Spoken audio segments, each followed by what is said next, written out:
Hi guys, Sugar here with a new video, and this video will be the long-awaited bleed guide on the Arms Warrior. So I've made a Mortal Strike big damage guide about the build that I play most of the time because it's very fun. So if you want to check that out, it is in the description as well. If you want to check the Fatality build, which is more for arenas, but you can make it work in BGs if you really so desire.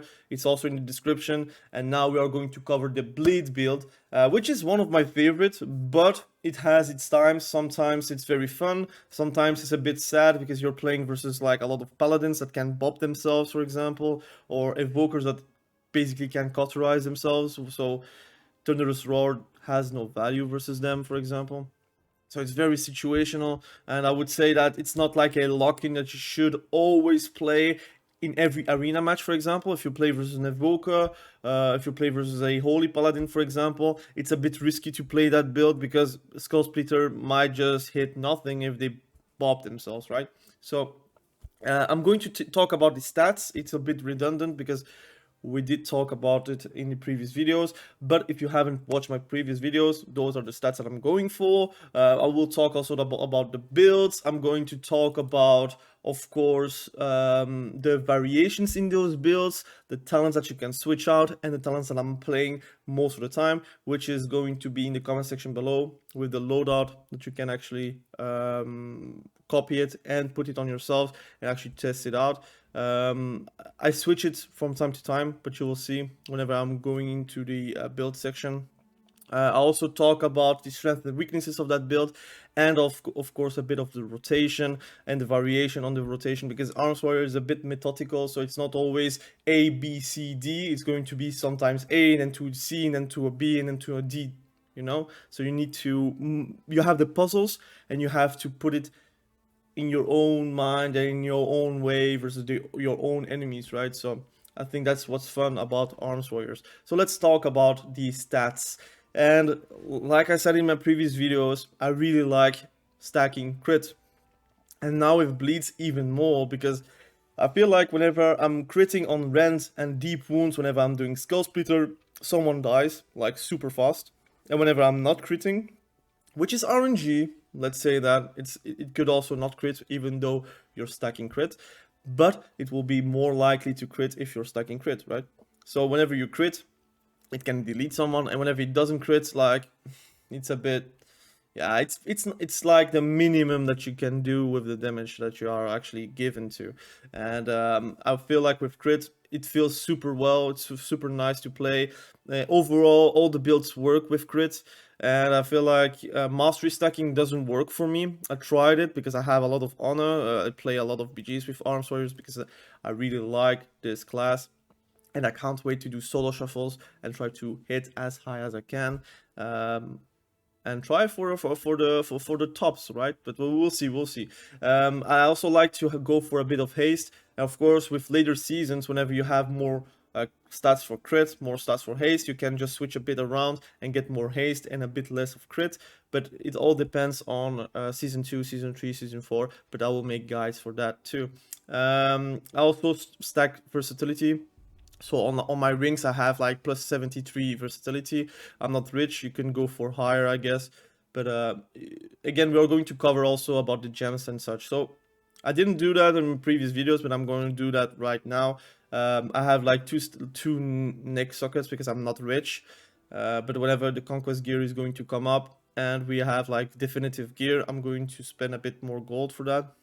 So I have 71 stamina, 23 versatility. Again, I'm a cheap guy, so I'm not going to spend so much on gems. It's personal preference. If you prefer to go full haste, you can do that. I like to have more stamina, so I go for stamina and versatility.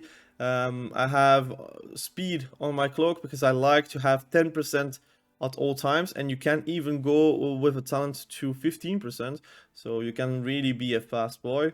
I have enchanted waking stats on my chest. It's cheap, very cheap, and it's actually very good, so I felt like it's a good investment on the chest.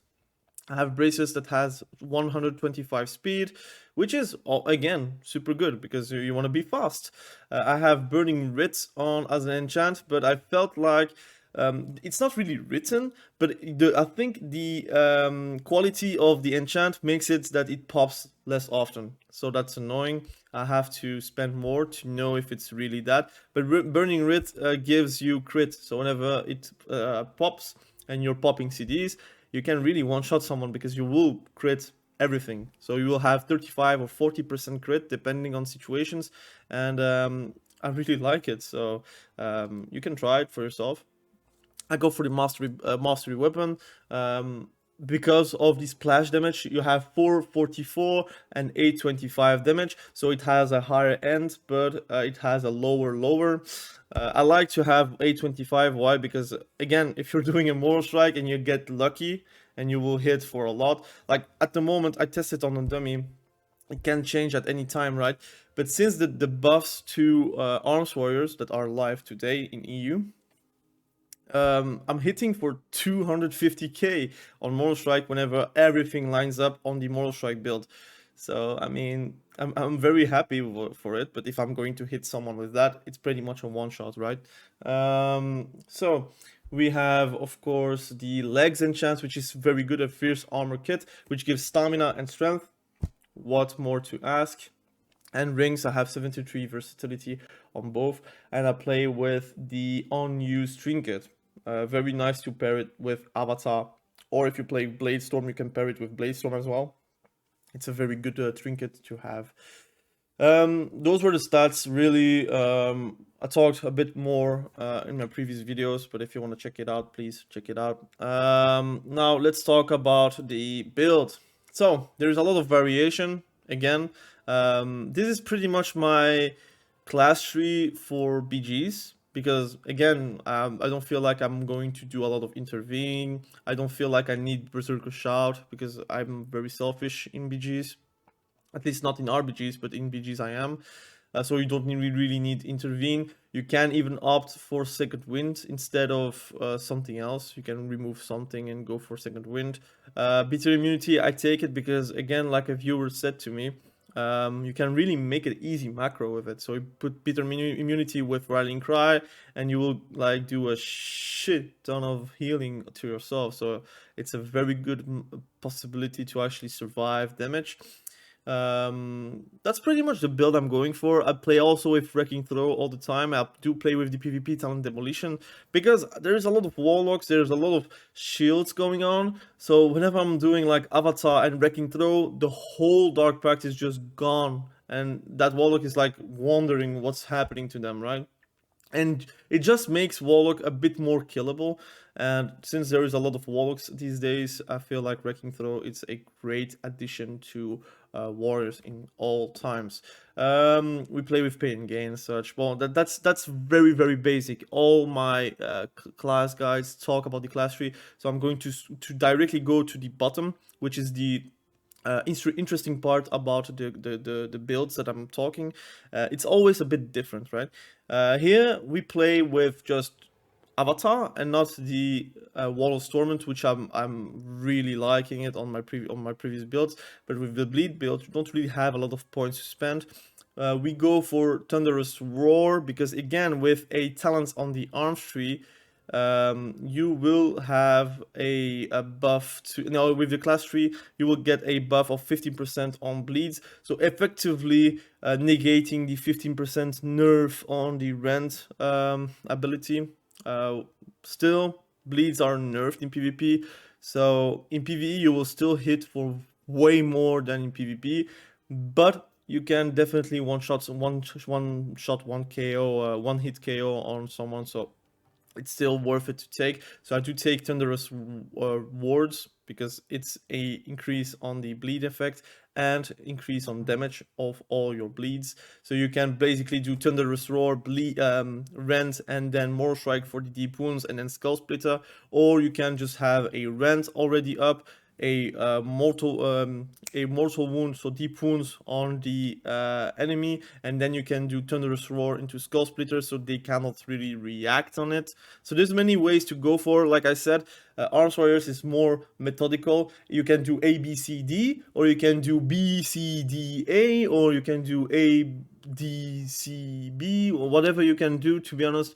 to make maximum damage. And there's a lot of questions about it in my videos, like what is the rotation, what is the rotation. I do give the rotation, but it's like puzzle pieces that you have to piece it together and feel for yourself in situations what you're going to do. You can basically do also a one-shot macro with Avatar and Conquest Banner, what am I saying, Colossus Smash into one keybind.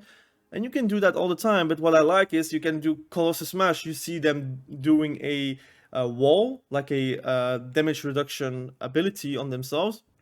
You can basically just hold off. Do not go for Avatar. Let them go with their Astral Shift, for example, on the Shaman, and then you come back, Stormbolt, Avatar, Spear of Bastion, Thunderous Roar, and then of course all your bleeds, and then Skull Splitter, and someone is going to die, right? So you don't really need to do a one-shot macro. Of course, it's always nice to have if, let's say, the enemy has no trinket, no DRs, then you can do that.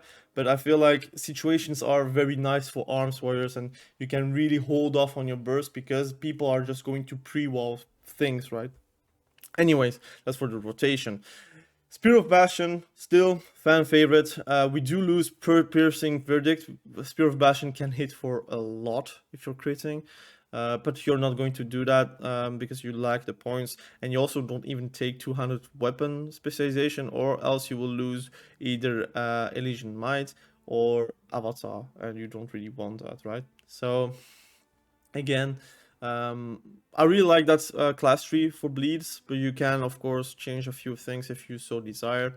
Now let's talk about the arms tree. I think that's the most important for a lot of people. You will see that I spent not that many points on the end of the tree because it's very hard to make it worth it, I would say, especially with the amounts of points you need to use to make the bleed build like work. That's a negative. I'm going to say the weakness of that build is you don't have a lot of variety on the arms tree, because you need basically to play Skill Splitter, because else it doesn't really work as a bleed build. You have to take Tide of Blood, and that's the only thing that makes Skull Splitter actually worth to press. So basically you will spend 2 points for one effect that you really want, and it is the expiring of Deep Wounds and Rend at the same time. You have to take Rend, and you have to take the Bloodborne, increasing damage. Because again, you're already nerfed on Rend. If you're not taking it, you're going to be double nerfed, basically. So you have to take that. To be honest, Accelerating Blow is maybe something you don't really have to take because you have Battlelord. But I like to have an instant reset like a bit more often. Sometimes you don't have like Skull Splitter and you have to wait a bit. And you have to, of course, I'm playing with Fatality with this build, you have to stack Fatalities. If you don't have like CD resets, it can be very long. So I do play with Exhilarating Blows. A Dreadnought is something like it's passive damage. It's also a second charge on Overpower. And since Overpower is boosted by Battlelord by 25%, and you have also improved Overpower by 15%, plus also just the resets from Tacticians, it's insane amounts of consistent damage, so I really like it. You have to take that Tactician or else you cannot take anything. So you're a bit like stuck on the left side of the tree, and sometimes you're wondering, do I really need Sweeping Strikes? Do I really need Improved Mono Strike? But I would say those two are still very useful, because again, you want to maybe bleed and give deep wounds to everyone, so you can actually have the leisure to actually choose who you're going to do Skull Splitter, right? And you have also a lot of AoE pressure with Thunderous Roar, so you have to take it.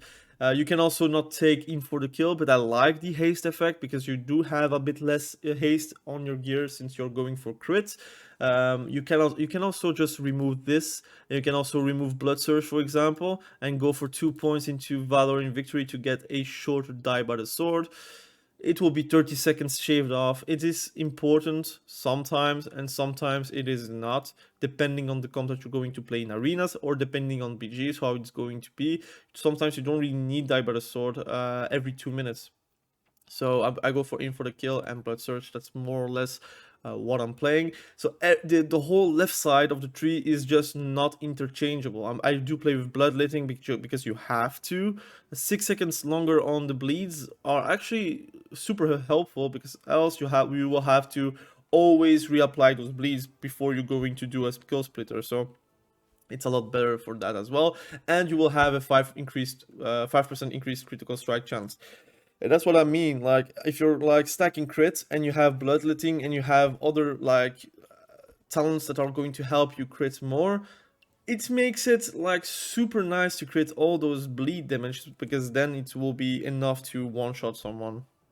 And I'm playing more Fatality because you're going to do a lot of executes because your bleeds are going to put them lower, and it will make your Fatality being easier to be consumed, I would say.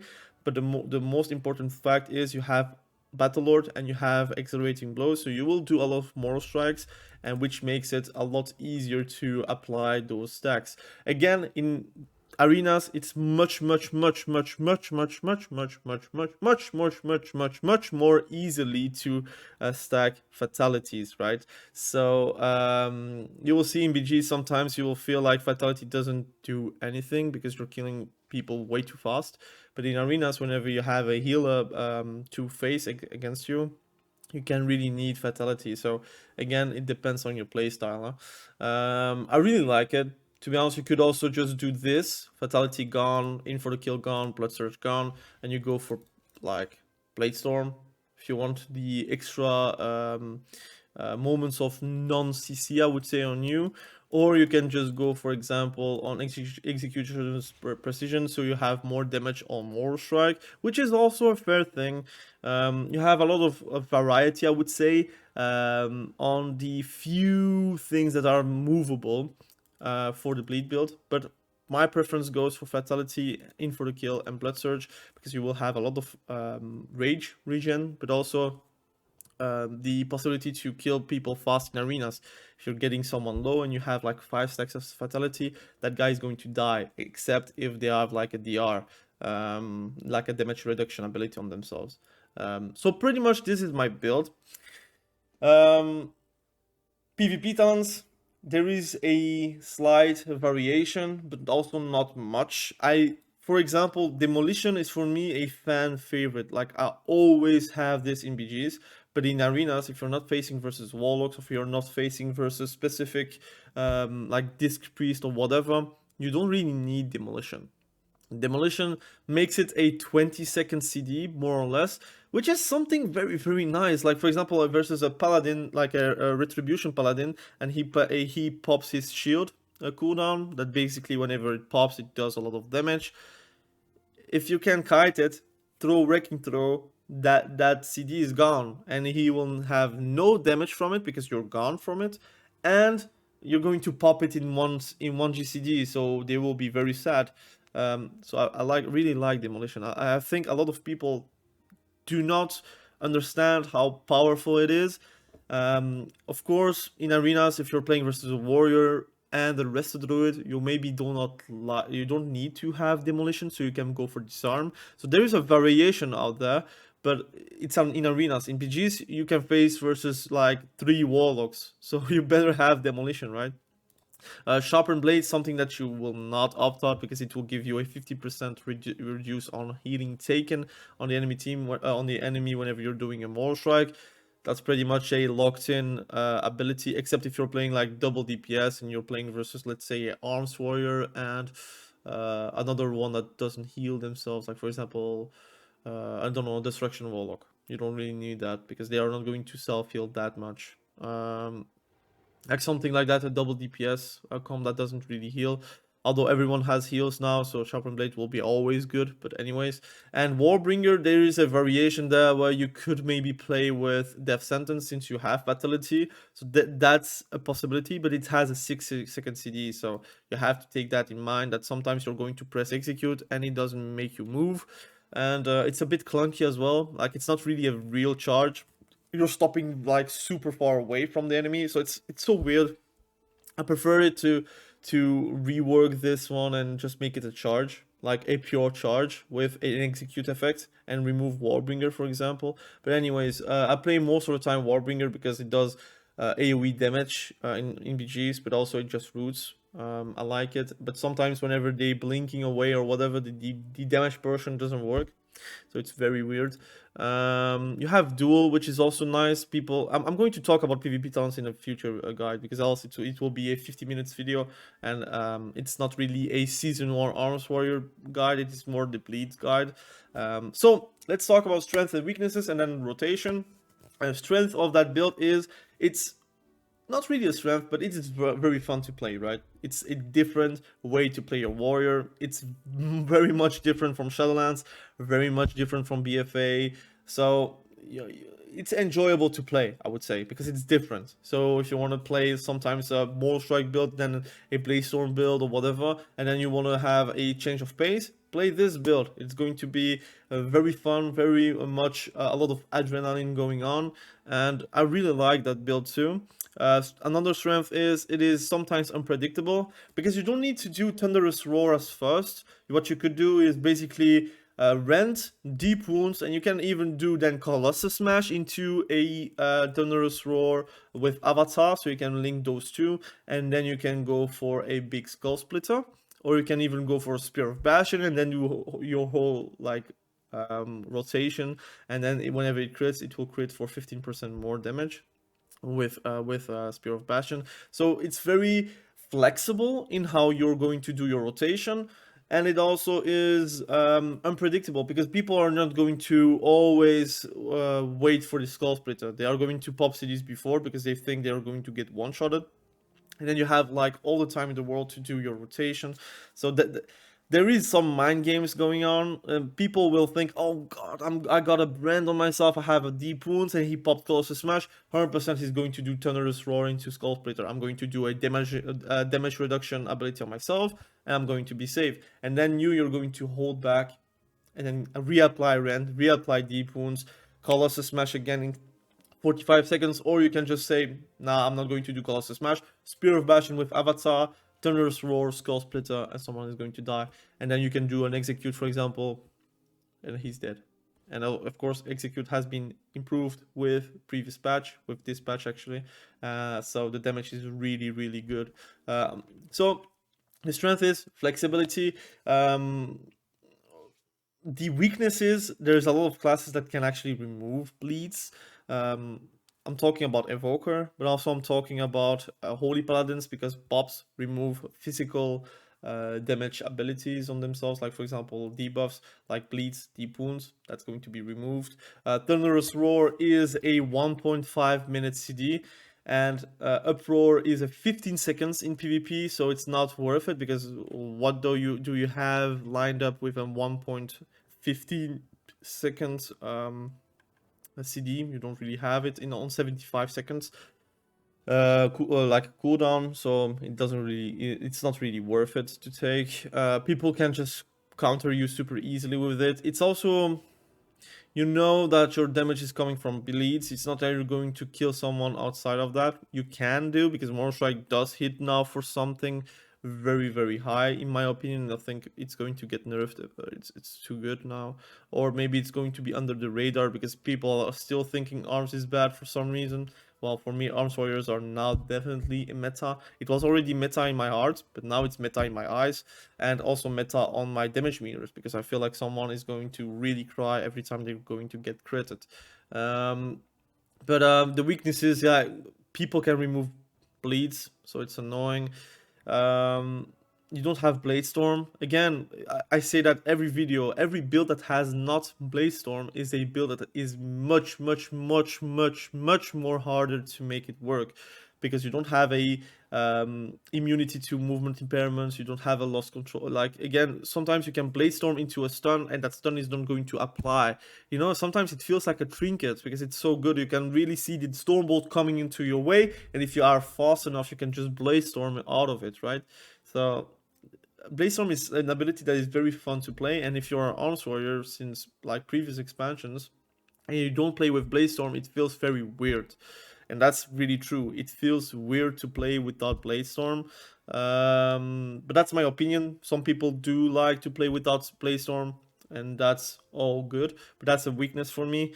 You do not have like a lot of Moral Strike modifiers, like for example Executioner's Precision. You don't have Sharpened Blades, although it's nerfed now. But I don't know if 5% is really worth it to actually retake that talent, but I really like the 5% increased critical hit chance on execute. And overall, you also don't have Valorant Victory if you're taking all the talents that I'm taking. You can take it, but then it feels a bit more sluggish without the haste effect on Colossus Smash and without the Blood Surge rage regen on your bleeds. So those are the weaknesses, really. Yeah, I mean, I'm very happy with the bleed builds and how they made it work. And now I'm going to show you a bit of the rotation. At least I'm going to show you like very methodical how you're going to do it. But of course, in a game, it will be different because you have the options to use A, B, C, D or A, C, D, B, whatever rotation you want to apply. So basically what you're going to do, you're going to fight the enemy. You have like 2 overpower stacks.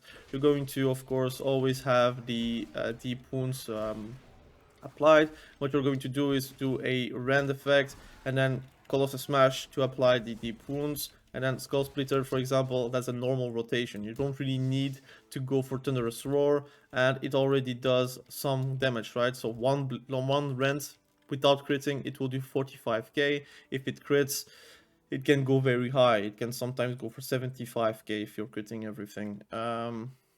But again, I didn't really pop CDs except for Colossus Smash, and basically my deep wounds plus rend plus Skull Splitter is pretty much a 80k rotation if you're not applying Avatar, if you're not applying Spear of Bash, and if you're not applying Thunderous Roar.